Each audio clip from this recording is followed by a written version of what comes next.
Hello everyone and welcome to another Tooltip Tuesday.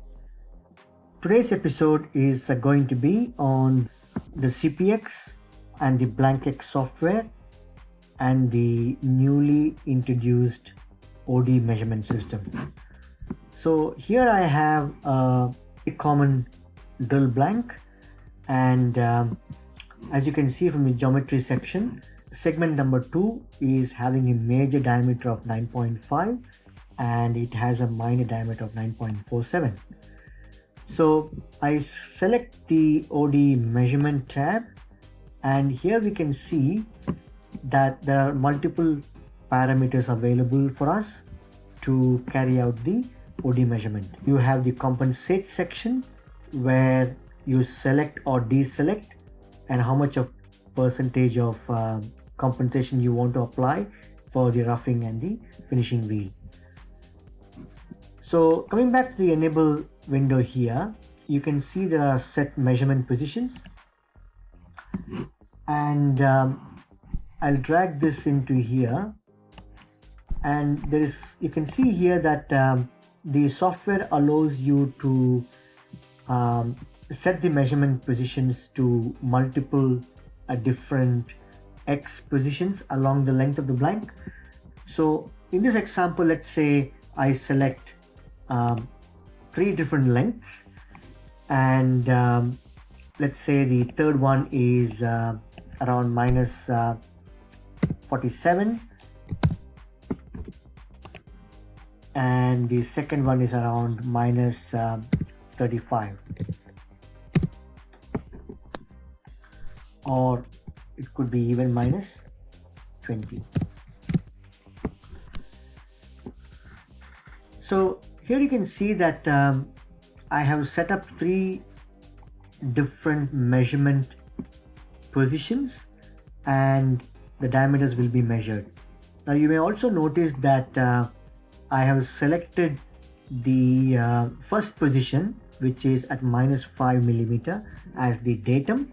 What this basically means is, as the in-process OD measurement system will measure the diameter and also use that diameter for applying compensation.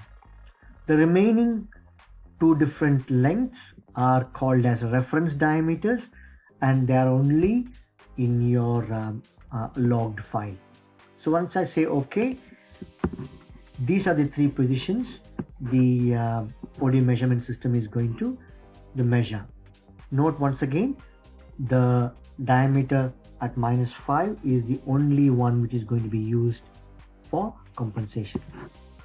Coming to the compensate section, so as I mentioned earlier, the tick here is to compensate or not to compensate. So here I have enabled as compensate, and for the roughing I have selected 0% compensation, but for the finishing I have set as 50%.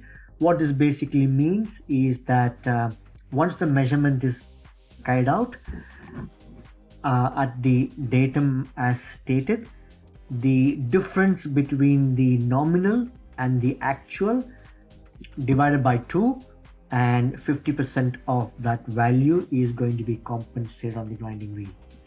Additionally, you can also see that the upper and lower limits can be set up, and also you can continue or stop the batch based on a certain number of pieces.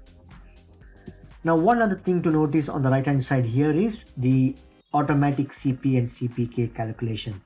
Now you can see here in this example I have set up as display the CP and CPK value after 3 samples and calculate it based on a 30 pieces batch. This can be set up either by winding tolerance, which is set up here, or you can specify and clearly mention if the tolerance is different to what is shown in the tolerance tab here. Additionally, you can also notice here that you can request the software for a batch termination if the CP value for a minimum samples drop below 1.33, and this feature is also available. So here's another tooltip which is just giving you a bit of a snapshot of the features available within the OD measurement system using the BlankX software. I hope you got something out of it today, and we will see you next time. Thank you.